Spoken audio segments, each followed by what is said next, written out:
Life. It's the most precious gift we have. It's also what the RNLI exists to save at sea.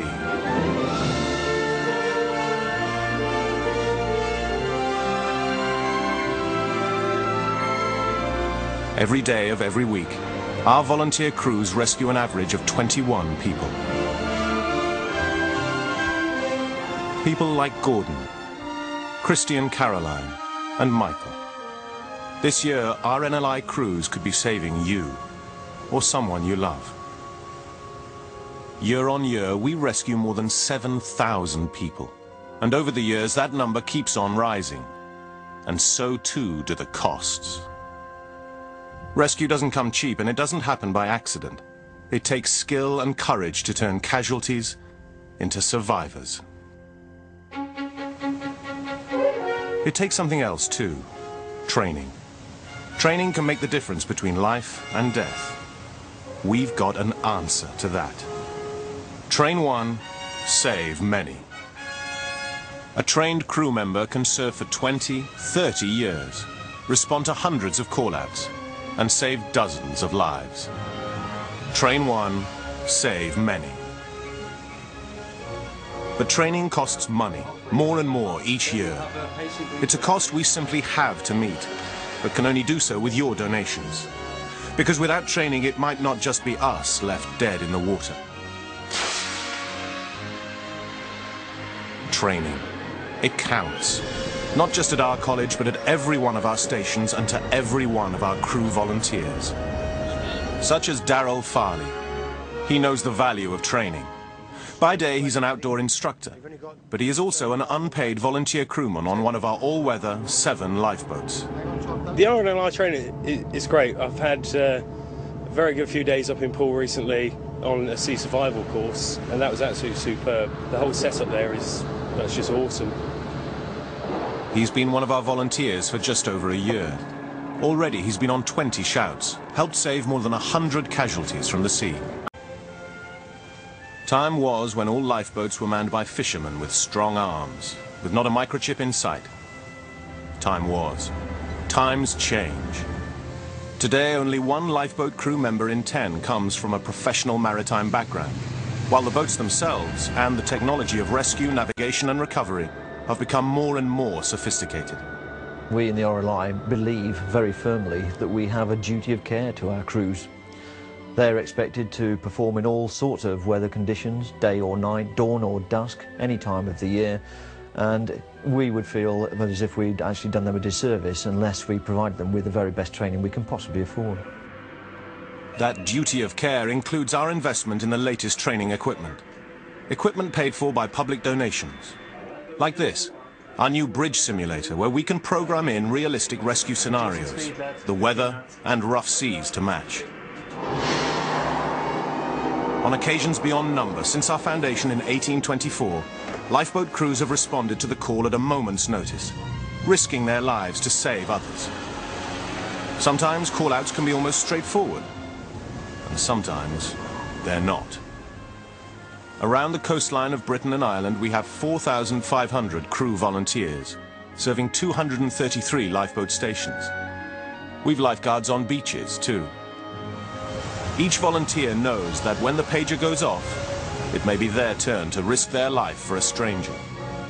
Day in, day out, 365 days a year, our crews meet that challenge with skill and selfless courage. In fog and snow, in winter storm and summer calm, they are committed to saving others. And so we are committed to them, not just in words, but in deeds too. By ensuring that those who volunteer to place themselves in harm's way do so, backed up by the best possible training that money, your money, can buy.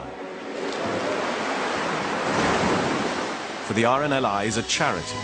99% of our money comes not from government, but from the heart, from you, the public. Yet that is our pledge, our duty of care to those who man our lifeboats. To give them the best possible training, the best possible chance. We ask a lot of them. Finding that money for their training is the least we can ask of ourselves. And of you. The training that the RNLI give to the crew and myself is second to none. First aid, sea survival and stuff like that, which is great. Seamanship right up through to navigation. In 19 years' service, Mark has lost count of the number of call-outs he has attended, and of the hundreds of people he has helped save from the sea. All he knows is this year he'll be doing it again. We have many Marks, and hundreds who owe them their lives. Oh, I was just so relieved to see the lifeboat. We were sailing with some chums just a couple of hours south of here. One of them had a really quite serious stroke, and within a few seconds we realised he was quite badly ill. Got on the pan, and within 20 minutes local lifeboat here arrived, and I was just ever so grateful to see that thing turn up. I mean, it was a huge, huge relief. The deep water lifeboat man, the Umber, and the inshore lifeboat was fantastic. They worked together, and after we fouled our propeller, dropped me anchor, dropped me beam, they really reassured us.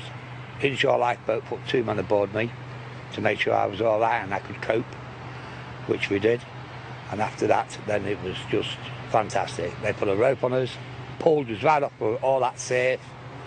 I mean, it was a force 8 gale. My life was definitely in danger. If it wasn't for them lifeboatmen, I don't think I'd be here today talking to you. It's a very, very strange feeling when you look at the lifeboat and you see all the faces of the crew of the lifeboat who have really saved my life and saved my son's life. Lives can be saved from the shore too. Last year our beach lifeguards in the West Country saved 53 lives, responded to 1,300 major incidents. Their training too is constant, demanding. It too pays out the biggest dividend of all. Quite simply, training for lifeguards saves lives. When on the beach, the different scenarios that we come up with, if you're not trained, if you're not rehearsed, then we're going to lose lives around the coast. Lives saved, thanks to skill, courage, and training. But that training, once taught, still needs to be updated and reinforced. Every year, for every one of our crews. We can't afford to stand still. Every week, our mobile training units travel the country, taking the latest skills and expertise from navigation to first aid to the front line. Our lifeboat stations. Yeah, there's a number of mobile training units, different disciplines like radar, navigation, first aid. We're on the road right up to Scotland, Ireland, wherever there's a lifeboat station, we go to it. The need for training is constant. It's demanding, professional, and as realistic as we can make it. It has to be. The sea does not take prisoners. Whether it's here in Scotland with the mobile training units, close inshore, or during weekly training out on the lifeboats. Whether it's back to the whiteboard or absorbing core new skills at our college at headquarters in Poole. Training is a huge ongoing commitment and a huge ongoing cost. In recent years, we've seen a 72% increase in the demand for training.